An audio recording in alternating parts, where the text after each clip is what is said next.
بسم اللہ الرحمن الرحیم۔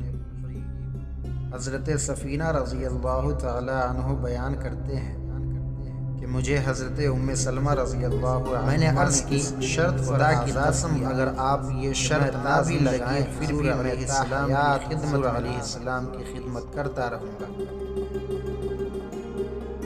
حضرت سفینہ نے حضور کی 10 سال تک خدمت کی۔ ان سے پوچھا گیا تمہارا نام کیا ہے؟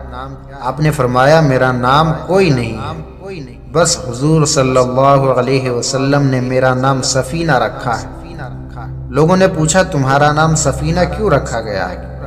آپ نے فرمایا ایک روز رسول اللہ صلی اللہ علیہ وسلم باہر تشریف لائے تو آپ کے پاس بہت سارا سامان تھا۔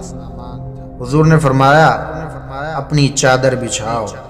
میں نے چادر بچھائی تو حضور صلی اللہ علیہ وسلم نے اپنا سامان اس میں رکھ دیا اور فرمایا کہ اٹھا لو۔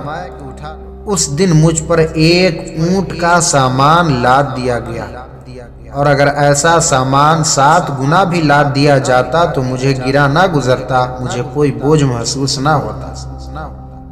آپ خود فرماتے ہیں کہ ایک دن کشتی پر میں سوار تھا، کشتی ناگہاں پارا ہو گئی، میں ایک تختے پر پڑا رہ گیا۔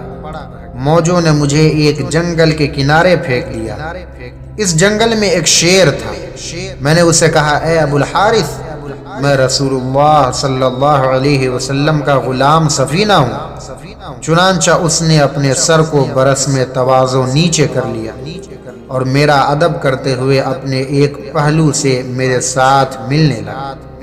پھر مجھے اس نے راہ دکھائی اور میں راہ پر گامزن ہوا تو پیچھے سے اس کی نرم آواز بھی سنتا گیا۔ میں سمجھ گیا کہ وہ مجھے الوداع کہہ رہا ہے۔